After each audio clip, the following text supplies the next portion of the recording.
بسم اللہ الرحمن الرحیم بسم اللہ الرحمن الرحیم۔ السلام علیکم ورحمۃ اللہ وبرکاتہ۔ امید ہے آپ سب حضرات اللہ تعالیٰ کے فضل و کرم سے خیر و عافیت کے ساتھ ہوں گے۔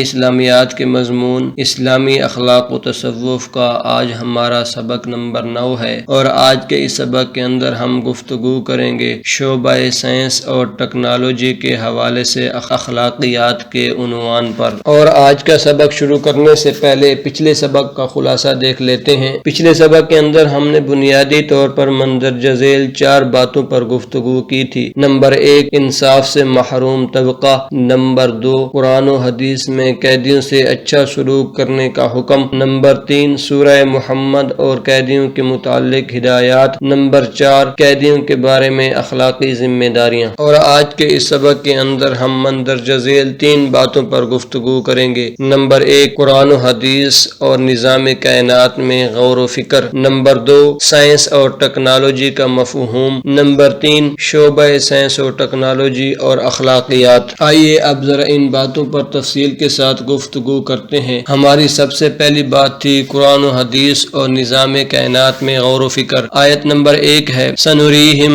آیاتنا فی الآفاق وفی انفسہم حتی یتبین لہم انہ الحق۔ ترجمہ اس کا ہے ہم ان قریب انہیں اپنی نشانیاں اطراف عالم میں اور خود ان کی ذاتوں میں دکھا دیں گے، یہاں تک کہ ان پر ظاہر ہو جائے کہ وہی حق ہے۔ اس آیت کریمہ کے اندر نظام کائنات کے اندر اور خود اپنی ذات کے اندر غور و فکر کرنے کا حکم دیا گیا ہے کہ ہم اطراف عالم کے اندر انسان کو اپنی نشانیاں دکھا دیں گے اور خود اس کے اندر جو نشانیاں ہیں وہ بھی دکھا دیں گے، تاکہ اس پر حق ظاہر ہو جائے اور اس کو پتہ چل جائے کہ سب نظام چلانے والی ذات اللہ تعالیٰ کی ہے۔ آیت نمبر 2 ہے ان فی خلق السماوات والارض واختلاف اللیل والنہار لآیات لأولی الالباب۔ ترجمہ اس کا ہے بے شک زمین و آسمان کی تخلیق اور دن اور رات کے پھرنے میں عقل مندوں کے لیے نشانیاں ہیں۔ اس طلباء کرام اس آیت کے اندر بھی ہمیں نظام کائنات میں غور و فکر کرنے کے بارے میں بتایا جا رہا ہے کہ اتنا بڑا آسمان اللہ رب العزت نے پیدا کیا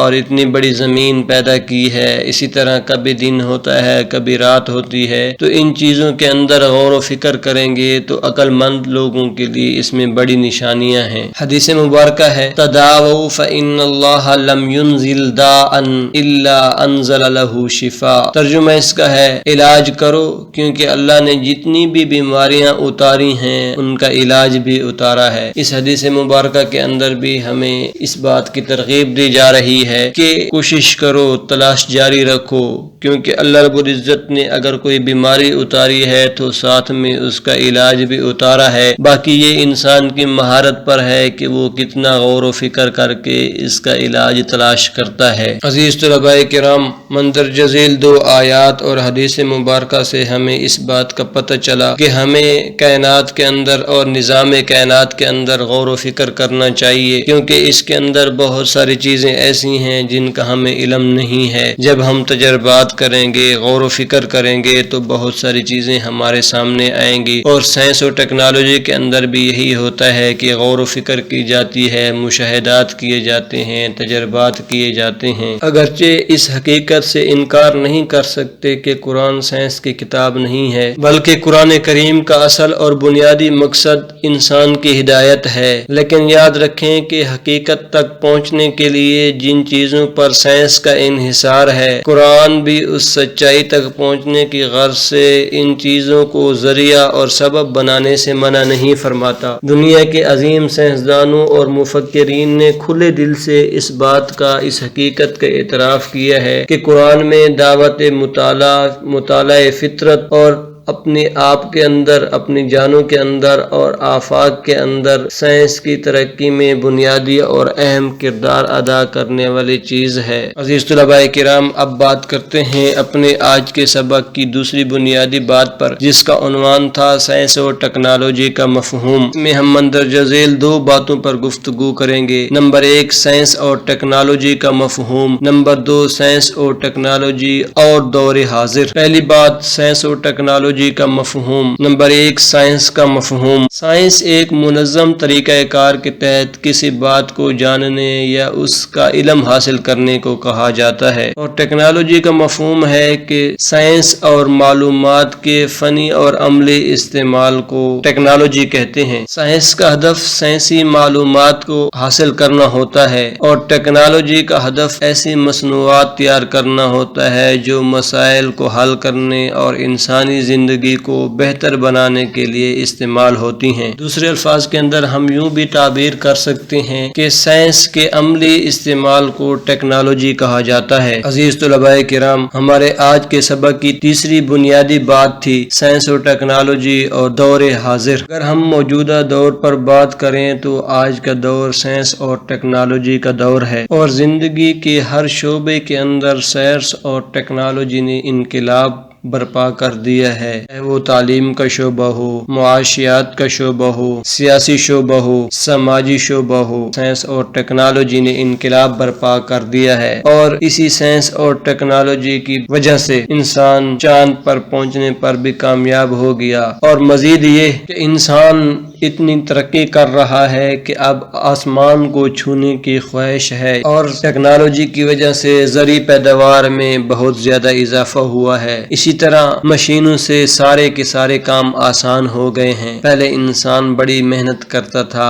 دن رات اس کے لیے کوشش کرتا تھا، اور ایک کام پہ سالوں لگ جاتے تھے، لیکن جب مشینیں آئیں تو مشینوں کی وجہ سے مہینوں کا کام دنوں کے اندر ہونے لگا، اور دنوں کا کام گھنٹوں کے اندر ہونے لگا، اور اس کے اندر مشقت بھی نہیں ہوتی، پریشانی بھی نہیں ہوتی، بڑی آسانی سے وہی کام ہو جاتا ہے۔ اسی طرح وقت کی بڑی بچت ہوئی ہے کہ پہلے بڑا وقت لگ جاتا تھا، گھنٹوں لگ جاتے تھے، مہینے لگ جاتے تھے، سال لگ جاتے تھے، ایک جگہ سے سفر کرنا ہوتا، دوسری جگہ تک پہنچنے کے لیے 3 دن 4 دن لگ جاتے تھے، لیکن آج ٹیکنالوجی اور سائنس کی بدولت ایسی گاڑیاں آ گئی ہیں کہ پوری دنیا کا سفر بھی آدمی دنوں کے اندر کر سکتا ہے۔ ایک ملک سے دوسرے ملک جانا ہو تو گھنٹوں کے اندر پہنچ سکتا ہے۔ تو سائنس اور ٹیکنالوجی نے ہماری زندگی کے اندر بے شمار آسانیاں پیدا کی ہیں۔ اب بات کرتے ہیں اپنے آج کے سبق کی تیسری بنیادی بات پر، جس کا عنوان تھا شعبہ سائنس اور ٹیکنالوجی اور اخلاقیات۔ سائنس کے تجربوں، منصوبوں، کارروائیوں اور سرگرمیوں سے نتائج کا علم ہو سکتا ہے۔ بعض نتائج انسانی زندگی کے لیے مفید ہوتے ہیں، اور ان میں سے بعض نتائج خطرناک بھی ہوتے ہیں۔ اسی طرح سائنس مقاصد کا تعین نہیں کرتی، اور جس طرح سائنس کے مثبت پہلو ہیں جس کی وجہ سے انسانوں کو بڑا فائدہ ہوا، انسانی زندگی آسان ہو گئی، تو دوسری طرف سائنس اور ٹیکنالوجی کے منفی پہلو بھی بہت سارے ہیں۔ جیسے سائنس کا زور مادی ترقی پر ہے، روحانی ترقی پر نہیں ہے۔ سائنس اور ٹیکنالوجی کے منفی اثرات میں سے ایک تباہ کن ایٹمی ہتھیاروں کا تیار کرنا ہے، جس کی وجہ سے انسانیت کے مٹ جانے کا بھی خدشہ ہے۔ ہیروشیما پر گرائے جانے والے ایٹمی بم نے جو تباہی پھیلائی تھی وہ ہر کسی کے علم میں ہے۔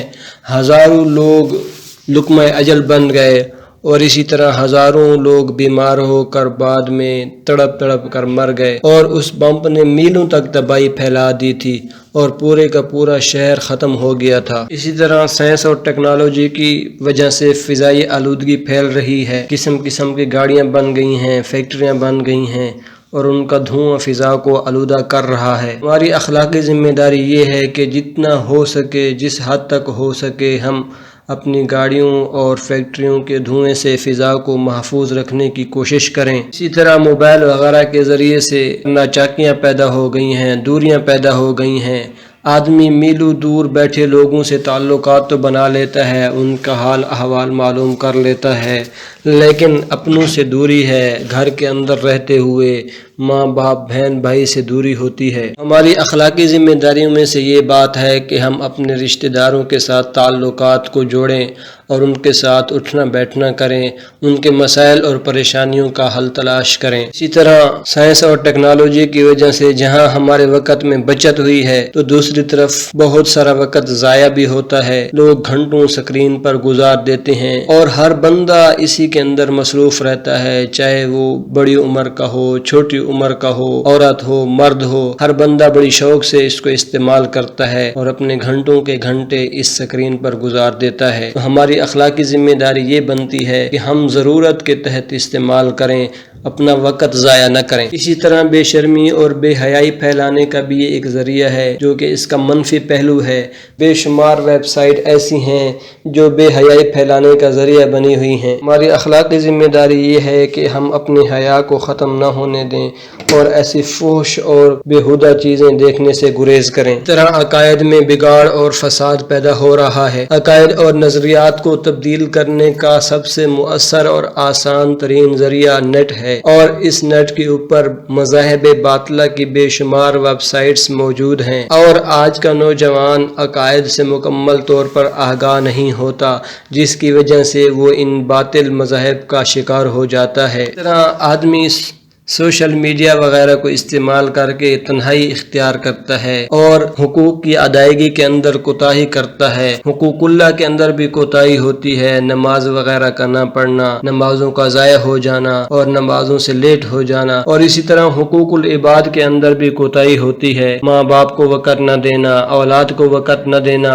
اور ان کے حقوق پورے نہ کرنا، یہ سارے منفی اثرات ہیں اس کے۔ تو ہمیں چاہیے کہ ہم ان سب چیزوں کے اندر اخلاقی ذمہ داری ادا کریں، اور ہم نے دین سیکھنا ہو یا عقائد کے بارے میں معلومات لینی ہو تو اپنے علماء سے رابطہ کریں، اور اسی طرح ہم اپنے حقوق العباد بھی ضرور ادا کریں، اپنے بچوں کو بھی وقت دیں اور اپنے گھر والوں کو بھی وقت دیں، والدین کا بھی خیال کریں، رشتہ داروں کا بھی خیال کریں۔ کے اندر صرف اتنی بات کہیں گے کہ اگر اللہ تعالیٰ نے ہمیں یہ سائنس اور ٹیکنالوجی کی نعمت عطا کی ہے تو اس نعمت کو ہمیں صحیح طور پر استعمال کرنا چاہیے۔ آخر میں آج کے سبق کا خلاصہ دیکھ لیتے ہیں۔ آج کے سبق کے اندر ہم نے بنیادی طور پر مندرجہ ذیل 3 باتوں پر گفتگو کی۔ نمبر 1 قرآن و حدیث اور نظام کائنات میں غور و فکر، نمبر 2 سائنس اور ٹیکنالوجی کا مفہوم، نمبر 3 شعبہ سائنس و ٹیکنالوجی اور اخلاقیات۔ انشاءاللہ بہت جلد ہم اپنے اگلے سبق جس کا عنوان ہے یہودیت، مسیحیت، تصور اخلاق پر گفتگو کریں گے۔ جزاکم اللہ خیرا۔